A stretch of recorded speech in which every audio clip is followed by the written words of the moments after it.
bertujuan positif untuk memberikan edukasi kepada teman-teman Labet Mania ataupun Kicau Mania. Yuk kita sama-sama berjuang, sama-sama bangkitkan Labet, sama-sama mengedukasi dengan hal yang positif, sehingga dunia Labet ini boleh maju.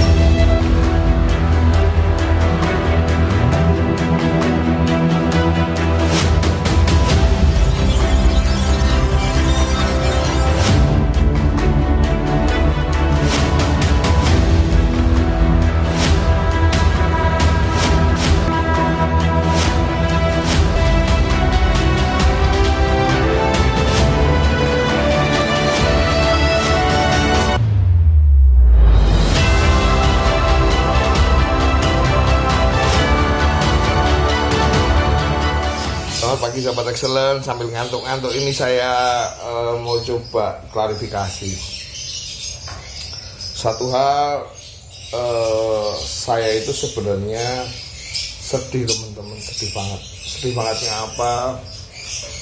Saya nggak ada tujuan menjatuhkan siapapun, saya tidak bertujuan menjatuhkan vlogger manapun, tapi ketika saya membuat satu vlog yang mungkin sedikit apa ya, membuka edukasi buat teman-teman.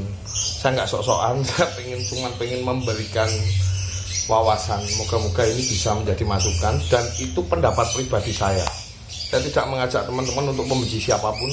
Satu lagi saya mau klarifikasi, saya tidak mengajak teman-teman untuk menjatuhkan vlogger manapun. Saya cuma pengen teman-teman membuka wawasan.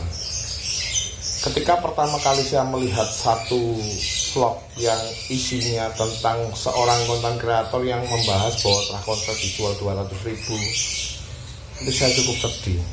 Dan di situ waktu vlog pertama dibuat, tidak ada pembahasan tentang bahwa ada syaratnya. Dan otomatis reaksi yang saya keluarkan itu akan berbeda ketika seperti itu. Saya cukup salut ketika konten kreator itu membuat satu klarifikasi yang bagus sehingga memajukan dunia Labet. Tapi saya sedih, apakah ini saya ngomong seperti ini salah, ataukah saya ini dianggap sebagai orang yang sukanya nyinyir atau bagaimana? Coba dilihat di konten-konten saya. Saya tidak pernah membuat hal-hal yang tidak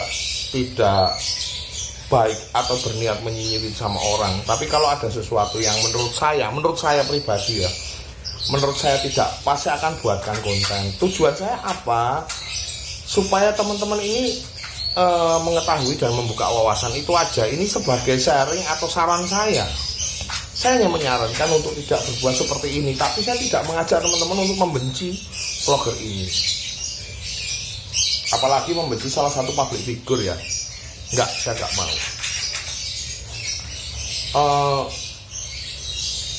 Kadang-kadang sesuatu yang baik belum tentu diterima baik, dan bahkan mungkin loh sebenarnya kalau saya memang lihat mau jatuhin, ngapain saya harus buat itu? Saya tinggal buat status di WA atau di Facebook, udah cukup, nggak perlu buat konten gitu kan ya. Bahkan ketika konten ini saya buat malah menaikkan viewernya dari konten yang saya sedang review. Sebenarnya ini malah kemajuan kalau teman-teman tahu. Malah membuat review, istilahnya penonton atau viewer di konten itu tertarik, ada attention di situ. Kalau ada attention, otomatis orang akan mencari siapa sih yang benar dibahas kayak gitu kan. Dan akhirnya orang itu masuk ke vlog itu dan melihat. Nah, saya pengen edukasi, jangan sampai teman-teman menelan mentah-mentah ketika ada seseorang memakai strategi dagang itu macam-macam. Saya juga orang dagang, saya punya resto, saya punya toko roti Excel yang udah sekian tahun, dan saya jatuh bangun di dunia usaha, di dunia bisnis itu udah dari kecil teman-teman. Jadi saya tahu betul mana yang istilahnya trik-trik mana yang harus digunakan. Saya mau kasih, saya agak panjang nih teman-teman ya, moga-moga teman-teman menyimak benar-benar sampai akhir karena ini penting banget menurut saya. Saya mau kasih gambaran gini, ketika saya melakukan dagang dan saya jual murah, misalnya nih 1 burung kodrat, setelah burung kodrat 2 burung yang terahnya ring saya, misalnya ring excellent gitu. ada satu trakonslet. Ketika trakonslet ini tidak diikutkan, yang ring excellent ini malah nggak laku sebenarnya. Ketika trakonsletnya itu pergi, ring excellent ini malah nggak laku. Saya lebih setuju kalau teman-teman ini solusi sih ya. Kalau teman-teman mau buat sesuatu, mendingan seperti ini. Karena saya lebih setuju. Trah itu berpengaruh, sangat berpengaruh. Nanti saya akan bahas tentang trah ini sama dokter hewan atau sama siapapun yang berkompeten di bidang persilangan, tentang persilangan hewan dan apa efeknya kenapa kok trah itu dicari, bahkan trah murai, trah apa itu dicari semua. Karena memang ada efeknya.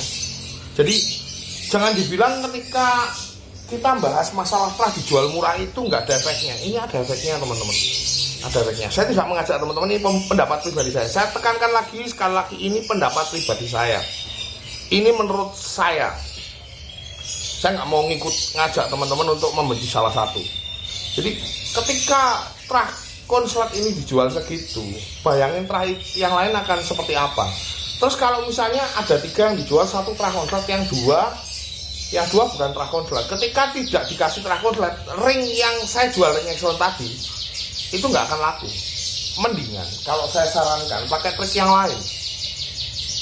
Karena kalau yang namanya dagang, kita banyak cara sebenarnya teman-teman. Banyak cara untuk membuat dagangan kita laku. Tapi asal efeknya nggak menyebabkan ke pasar yang lain yang, sorry ya teman-teman ya, mohon maaf, ini menurut pendapat saya. Banyak orang yang bergantung di labet. Saya sering ngomong ini sebenarnya. Banyak sekali orang yang bergantung di labet, termasuk saya. Saya itu nggak terima karena apa? Bukan karena apa-apa. Saya jualan labet teman-teman. Dari dulu 2013 sebelum YouTube itu keluar, saya sudah di-shoot sama Om Brandy, saya sudah di-shoot sama Om Panji bahwa saya jualan trah konslet. Boleh dicek YouTube itu di tempatnya Panji Wiguna 2013. Belum ada orang YouTuber yang lain, belum, jarang yang bahas tentang burung. Dan saya sudah jualan dan saya merasakan banget trah konslet waktu itu saya jualan 3 juta. Coba simak vlognya di Panji Wiguna. Judulnya Aris Excellent, seorang pebisnis yang pengusaha kuliner mencetak labet trah juara. Nah, dan efeknya itu keras teman-teman. Saya betul-betul merasakan efeknya keras. Saya waktu itu pasang iklan di Agrobur. Zaman itu belum ada vlog yang banyak. 3 juta. Saya sampai rela mengeluarkan 3 juta. Ini yang namanya strategi bisnis. Saya pasang 1 lembar halaman full di Agrobur waktu itu. Zaman 2013, 2012. Itu saya bayar Leo Agrobur itu 3 juta. Demi untuk menaikkan jual beli saya. Ini strategi bisnis. Tidak menjatuhkan orang lain, tapi kita sama-sama bahwa trah itu bisa mahal gitu. Bisa ngangkat trah, karena banyak orang yang bergantung di labet. Jadi saya mohon teman-teman paham, apa yang saya sampaikan ini bukan niat menjatuhkan siapapun, tapi saya coba membuka wawasan teman-teman. Saya sedih banget, saya malah diolok-olok sekian persen orang. Memang tidak semua, ada beberapa yang dukung saya. Saya malah diolok-olok semua orang ketika saya memperjuangkan labet. Saya nggak butuh penghargaan. Saya butuh teman-teman tahu wawasan saya. Saya butuh teman-teman tahu hati nurani saya. Nggak cuma bikin sensasi, enggak. Sedih banget teman-teman, sumpah saya sedih banget. Saya tuh dulu memperjuangkan labet. Bukan saya doang, banyak ya. Saya cuma ngomong ini pribadi. Saya pasang iklan 3 juta bayar sama Om Leo. Saya waktu itu bayar sama Om Panji Wiguna sama Om Brandy 600.000 demi syuting YouTube pertama saya. Yang waktu itu saya belum jadi YouTuber. Saya masih ketinggalan jauh. Saya sekarang masih belajar jadi YouTuber. Saya baru 7 bulan teman-teman. Saya pengen membuat satu karya yang memajukan dunia labet. Jadi teman-teman jangan salah paham, saya mohon. Bagi konten-konten kreator yang lain jangan salah paham. Jangan salah paham. Saya minta maaf kalau itu menyindir kalian. Tapi tujuan saya bukan menyindir kalian. Goal saya bukan itu. Sekali lagi saya campaign tentang bagaimana menaikkan harga labet. Kalau ngomongin strategi dagang, coba banyak cara strategi dagang. Kalau kita ngomongin bahas strategi dagang, yuk kita bicara bisnis. Kalau ngomongin dagang, semua orang akan sama ngomongnya murah dan kualitas, ya kan? Kalau kita jualan sesuatu nih, misalnya korek gitu ya, kita jualan korek. Korek saya murah loh, mereka akan sama bicara korek saya murah. kita bicara lagi, saya kualitas, mereka kan sama bicara kualitas, tapi value apa yang kita berikan. Misalnya, oke lah, saya jualan labet, dengan trust saya berharap bisa jalan lapangan, saya bantu jalanin lapangan, berbagi cara rawatan baliku yang benar supaya jalan lapangan. Itu salah satu triknya. Ini moga-moga bisa dipakai teman-teman nih. Caranya jalanin labet, terus akhirnya begitu jalan, beli dari kita puas dan dia beli lagi. Kan gitu teman-teman. Karena baliku itu umurnya cuma 6 bulan rata-rata terus berhenti main. Habis itu dia nggak buat main lagi, mungkin diternak, habis itu baru buat main lagi setelah diternak atau setelah sekian lama baru nganggur baru dimainkan lagi. Mungkin teman-teman juga merasakan hal yang sama. Kalau ngomongin strategi dagang lagi, teman-teman bisa memberikan gift, pemberian, misalnya bonusnya itu jangan berupa burung yang menjatuhkan, bonusnya mungkin bisa berupa kaos seperti ada udah berapa dilakukan. Itu saya salut dengan cara-cara seperti itu, mungkin berupa topi, berupa kaos atau berupa apa, bonusnya bisa seperti itu. Atau strateginya seperti ini teman-teman, saya kasih satu hal, mungkin teman-teman juga melakukan hal ini ketika mencari burung. Coba pasang kamera untuk menyuting burung-burung paut Anda ketika bunyi panjang. Satu orang taruh untuk memvideo burung itu ketika ngekek panjang. Walaupun itu nggak ring trah pun, ketika ngekek panjang akan diburu orang. Strategi yang simpel yang tidak berpengaruh, berefek kepada banyak orang. Saya minta tolong, ini dipahami. Saya tidak bermaksud menjatuhkan siapapun. Saya agak sedih teman-teman, sebenarnya hati saya ini merinding teman-teman. Hati saya ini benar-benar merasakan sesuatu goncangan saat ini. Bahkan saya berhenti aja ya ngevlog ya, males saya lihat dunia seperti ini isinya orang nyinyir. Saya nggak niat nyinyirin orang. Saya cuma membuka wawasan teman-teman, pengen mengajak membuka wawasan teman-teman. Saya tidak mengajak teman-teman untuk menjatuhkan vlog manapun. Gitu ya teman-teman, supaya teman-teman paham. Terus kita bicara lagi. Saya cukup salut beberapa orang yang sudah ngadain lomba. Tapi sadar nggak? Kenapa kok saya bagikan teknik labet konslet secara terbuka dan terang-terangan dan tidak peduli dengan itu? Apakah itu menjatuhkan harga labet konslet? Enggak. Saya akan kasih gambaran dan wawasannya sama teman-teman. Jadi gini teman-teman, kalau labet konslet itu dianggap sebagai minoritas, ketika ada labet konslet datang di laberan, mereka akan takut. Ini saya main di Indramayu di beberapa tempat lucu. Ketika saya bawa burung, saya bukan bawa burung konslet aja, mereka udah ketakutan. Karena udah dikenal saya sering datang konslet di situ. Akhirnya kelas konslet dihilangkan, kelas konslet dibatasi dengan batasan-batasan poin. Karena apa? Karena labet konslet ini minoritas. Saya sudah sering menyampaikan ini sebenarnya. Coba dipahami ya. Saya tidak melarang pembatasan, cuman begini. Coba dipahami. Ketika kaum labet konslet ini minoritas, yang terjadi orang di laberan tidak akan lagi ada labet konslet yang dilatih, akan berat ketika sedikit. Tapi bayangkan ketika labet konslet itu banyak bertebaran di mana-mana. Labet konslet bukan lagi minoritas. Yang terjadi laberan akan banyak kelas-kelas labet konslet yang muncul di situ. Makanya saya ngebut coba membagikan teknik tentang memproses labet konslet bahkan yang dari bahan mentah. Dan ketika saya bagikan ini, aku yakin banyak orang yang berbondong-bondong lari ke pedagang, ke ombyokan untuk mencari labet. Hukum pasar yang terjadi yaitu, supaya teman-teman tahu nih, ini pola bisnis, ini bicara bisnis, saya bisnis soalnya, otaknya otak bisnis. Hukum pasar terjadi ketika permintaan banyak dan barangnya berkurang atau barangnya nggak begitu banyak, harga akan naik. Itu rumusnya. Ketika banyak orang-orang yang mencari labet konslet di pasaran, labet bahan konslet maksud saya, di ombyokan maupun di peternak, peternak. Jadi bicara ombyokan itu nggak cuma di pasaran pedagang ya, mungkin di peternak, di teman-teman yang ternak. Akhirnya efeknya labet ini akan naik. Dari mulai bahan dulu. Bicara nanti labet konslet jadi murah kata siapa? Coba bayangin ya. Kalau jadi murah itu seperti ini sekarang. Sekarang kita ngomongin lomba. Ya, kita ngomongin lomba besar ya. Apakah pemula-pemula itu pada ikut lomba besar? Benar mereka punya cita-cita, tapi begitu mereka merasakan lomba besar, seperti apa hati mereka hancurnya. Coba teman-teman udah tahu lah, kita nggak perlu ngomong panjang lebar. Nanti sangkain saya jatuhin lagi, jatuhin siapa lah istilahnya, pihak manapun. Nggak jatuhin, saya coba mengedukasi. Lomba besar mereka nggak akan menang rata-rata. Lah, ketika di labran tidak ada wadah untuk memoles bahan konslet, di lomba besar dia nggak bisa lomba. Dan kaumnya minoritas, gimana ceritanya? Tapi coba bayangkan ketika di labran kita duduk bareng, silaturahmi bareng-bareng, bawa konslet semua, beberapa orang banyak bawa konslet, tidak lagi kaum minoritas. Yang terjadi nanti akan, pertama memang turun dulu sedikit, labet konslet akan turun karena banyak orang yang bisa nyetak konslet. Tapi nanti yang terjadi, labet-labet sekelas Utun, Candi Putri, labet-labet sekelas Cakil, labet-labet sekelas yang grade-nya memang mewah, durasinya memang panjang, akan mahal sekali seperti zaman Vector.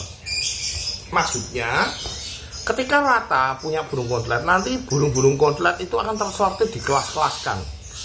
Tapi tetap masih bisa ada wadahnya. Kalau sekarang kendalanya mau di kelas-kelaskan gimana? Wadahnya aja nggak ada. Orang mau main konslet susah, saya kadang bawa konslet mau manasi aja susah. Ini dirasakan semua sebenarnya. Omongan saya ini sebenarnya dirasakan teman-teman semua, gitu loh. Jadi saya nggak perlu ngomong panjang lebar. Terus saya salut bagi teman-teman yang bisa ngadain lomba. Tapi lomba ini wadahnya untuk orang-orang besar. Saya lebih interest ke para pemula. Jujur, saya lebih interest kepada para pemula, gimana caranya mereka maju, gimana caranya memberi wadah sama mereka. Kalau lomba besar ngadain lomba pun efeknya nggak akan banyak, karena nggak semua pemula berani main lomba besar. Banyak orang yang sudah pesimis di lomba besar, banyak sekali. Termasuk salah satunya saya agak pesimis. Ya jujur iya teman-teman. Jadi apalagi di labran sudah susah sekali untuk kita gantang labet konslet. Di Jogja ini paling ada gantangan cuma 5, 6, 10. Kadang-kadang kalau ngumpul bareng bisa sampai 20. Tapi tidak bisa full gantangan seperti labet Vector. Jauh banget. Kenapa? Dan akhirnya disingkirkan. Karena kasihan juga ketika tidak ada penumpang, akhirnya untuk membayari juri ini gimana? Kita harus sama-sama memikirkan semua. Jadi saya ngerokok dulu teman-teman. Kita ngopi biar gak slack ya. Ngopi dulu guys. Jadi intinya saya tidak bermaksud bagaimanapun. Sama aja bicara tentang sekolah konslet. Saya mau klarifikasi juga. Untuk Kohar yang waktu itu buka sekolah konslet, moga-moga tetap bertahan, nggak apa-apa, nggak ada masalah. Jadi sebenarnya saya waktu itu sempat berpikir mungkin di vlog-vlog sebelumnya sama Om Agus saja saya sudah buat bahwa waktu itu saya sempat bercita-cita membuka sekolah konslet. Tapi setelah saya pikir kembali, ada satu masalah yang ternyata ada satu yang membuat saya itu membatalkan membuat sekolah konslet, karena ada kendala ketika burung ini lama jadi. Karena saya kan bahan-bahannya nggak milih-milih bahan-bahan yang dobelan rata-rata teman-teman. Saya bahan-bahan yang udah kelihatan bakar tapi nggak harus dalam posisi dobelan. Jadi akhirnya jadinya lama. Dan ketika saya bilang bisa dalam proses yang lama. Ketika mungkin yang sudah dobelan mungkin cepat, itu pun masih ada kendala loh teman-teman. Mungkin teman-teman pemain konslet master-master udah tahu. Kendalanya masih banyak. Lah, bahkan kalau teman-teman tahu nih, ini fakta nih loh. Lempar-lemparan kok pemain konslet itu. Di sini nggak ngunci dilempar ke sana, di sana nggak ngunci dilempar ke sana, di sana nggak ngunci dilempar ke sana. Ini yang terjadi. Nah, biar teman-teman tahu faktanya nih, bagi teman-teman yang nggak berkecimpung di dunia labet konslet. Dari dobelan pun ada kendala, apalagi dari yang bahan yang masih mentah. Ini bahan-bahan saya yang di sini ini yang sudah terpantau itu ada sekitar 10-an. Saya lebih fokus ke situ. Kalau bahan-bahan yang mentah saya sudah bagikan tentang ilmu gimana menggacorkan bahan-bahan yang masih mentah, hanya karakter aja, yang mungkin gacornya nggak ada, masih kurang gitu loh. Lah, bicara bahan baku ini, ketika kita bentuk sekolah konslet, kalau terimanya bahan baku yang istilahnya udah dobelan itu nggak masalah. Cuma nanti asal yang penting jangan marah ketika sekolah konslet nanti akan ada yang bilang daripada sekolah konslet mending rusak. Ini kan bentuk kekecewaan dan akhirnya itu dibagikan di floor. Ini sedih saya. Sedih dan akhirnya ada korban. Saya sempat cerita masalah sama Om Kohar, ini dibagikan. Saya sedih banget ketika teman saya cerita dan ini dibagikan di YouTube gitu loh. Dia sedih banget ketika saya nggak tahu cerita panjang lebarnya, tapi yang jelas kalaupun nggak suka sama seseorang, beda sama mengedukasi ya. Nggak suka sama seseorang, jangan jatuhin seseorang dengan cara menshoot langsung orangnya gitu loh. Ini menyedihkan. Dan dia cerita, dan ketika saat itu istilahnya orang yang bergantung di tempat Om Kohar ini banyak. Saya sempat buat vlog itu sama teman-teman, merasa tergugah untuk membagikan vlog itu. Kenapa? Karena sakit banget rasanya. Aku berharap sekolah konten ini bukan tujuan apa-apa, tapi jangan sampai nanti terjadi hal-hal seperti ini yang saya bagikan. Dan saya tidak melarang loh, di vlognya Om Sigit pun saya tidak melarang. Saya bilang sekolah konten itu oke, asal bisa fokus, nggak ada masalah. Asal jangan bilang daripada nanti yang titip di situ, jangan bilang daripada sekolah konslet mendingan rusak. Ini kan ngeri teman-teman, dan itu dibagikan di YouTube. Aku mohon pengertiannya buat blogger-blogger supaya ini mengedukasi lebih baik. Jangan sampai salah paham bahwa saya membagikan sesuatu yang istilahnya hoax atau cari sensasi. Saya nggak cari sensasi. Saya nggak cari sensasi. Saya sedih teman-teman, sedih banget ketika saya membagikan sesuatu yang saya harap bisa memberikan dampak yang bagus, yang positif buat beberapa teman-teman, tapi kadang saya dibilang ini dan itu. Kadang-kadang bicara kebenaran itu pedih. Bicara kebenaran itu pedih. Pedih coy. Saya ketika menyaksikan beberapa dilibas, dibilang saya nyinyir, saya nggak nyinyir. Dilibas itu kan ada yang bilang buat komentar, vlogger jangan saling, enggak nyinyir. Ketika kebenaran itu bisa terungkap ketika ada sharing, ada pergerakan, ada attention, dan ketika ada attention yang terjadi, viewernya vlog itu naik satu. Yang kedua, saya tidak fokus ke viewer ya sebenarnya, cuman viewer yang saya review itu pun naik. Sebenarnya itu efeknya bagus juga. Satu. Yang kedua, efeknya adalah ketika itu dibagikan, orang akan lebih paham, dan tidak ikut-ikut istilahnya dengan cara strategi dagang yang seperti ini nggak bagus menurut saya. Ini dari pendapat saya pribadi. Balik lagi, ini pendapat saya pribadi. Boleh dong saya mengungkapkan pendapat saya pribadi, dan saya tidak sebut nama ya teman-teman. Monggo ditelaah sendiri. Intinya saya pengen teman-teman untuk memahami apa yang saya rasakan, karena saya berjuang di Lowbird ini dari tahun yang sudah cukup lama, dan sampai sekarang bahan-bahan saya sudah banyak. Kalau sampai konslet ini malah menurun banyak, kan saya rugi gitu loh. Dan juga teman-teman yang lain juga rugi, bukan cuma mikirin pribadi loh ini teman-teman, ini mikirin yang lain juga, yang sudah kadung peternak banyak, dan sekarang banyak yang tutup itu, ternaknya dijual, diborongin, kasihan banget mereka. Apakah tidak ada sentuhan hati bagi kita untuk memikirkan hal ini? Apakah kalian itu tidak tersentuh untuk memikirkan hal ini hanya demi keuntungan strategi dagang atau apapun? Saya mohon strateginya pakai cara yang lain. Banyak strategi bisnis dengan cara yang lain, yang lebih positif, yang lebih mengedukasi, dan yang lebih jitu kalau menurut saya. Kayak contohnya tadi di video, kalau sudah durasinya kelihatan gitu aja, kalau memang bagus, itu nggak usah ngomongin jual 400.000 atau 500.000, bahkan 1 juta pun dibeli. Karena saya ngalami paut itu dijual harga 27 juta zaman itu, ditawar 27 juta, dibeli 4 juta, dibeli 5 juta, saya ngalami. Terus bagi yang nggak punya kemampuan gimana Om? Apa Om bicara yang mahal-mahal? Ya enggak dong. Kan semua tergantung dari prestasi kita. Kalau kita bisa mau belajar, bisa milih bahan dari Om Yohan pun, walaupun nanti harapannya Om Yohan naik ketika banyak pasar yang ke situ datang mencari Om Yohan, itu kan mengangkat pedagang juga, mengangkat peternak juga, gitu loh. Dan ketika ini banyak permintaan, di situ harga akan naik.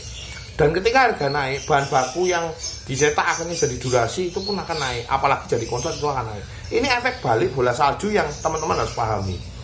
Cara strategi dagang itu betul-betul clear, pasarnya kayak apa, bentuknya, istilahnya alur ceritanya gimana, bagaimana ini bisa naik itu harus seperti apa, gitu, harus clear. Kalau pakai strategi yang tadi jual burung konslet, kayak misalnya saya jual ring excellent 2 atau 1 atau 3 gitu ya, bonusnya trakonslet 1. Ketika trakonslet nggak ada, ini nggak akan laku yang 3 ini. Kenapa? Karena kita nggak nonjolin kualitas. Mendingan 3 ini gimana caranya dipoles jadi kualitas. Kasih contoh sama mereka sampel bahwa dari trah 3 ini, kayak saya dulu trah sinden sampai jual 3 juta, baru makan milak jual 3 juta. Kenapa? Karena waktu itu trah itu sangat berpengaruh. Dan saya akan bahas ini sama dokter hewan nanti, bahwa trah konslet itu sadis. Trah itu sadis. Trah itu efeknya sadis. Walaupun tetap nggak cuma trah ngomongnya, tapi perawatan. Trah pun kalau nggak dirawat ya tetap aja hancur gitu loh. Sebaliknya, kalau kita punya ombyoan pun yang istilahnya kita nggak milihnya benar-benar yang prospek, yang benar-benar tahu cara memilih. Teman-teman mungkin udah tahu deh, ini udah ngalami semua kok. Efeknya juga nggak akan bagus gitu loh. Jadi kita pun berhak memilih, dan dari situ pedagang akan tahu gimana caranya berjualan yang baik supaya memilih ternak yang bagus dari peternak-peternak, dan peternak akan ikut laku. Jadi efek bola saljunya banyak ya. Semoga pembahasan hari ini tidak dianggap sebagai satu hal yang nyinyir. Ini dianggap sebagai satu hal yang positif, sehingga teman-teman tidak menyalahkan vlogger manapun.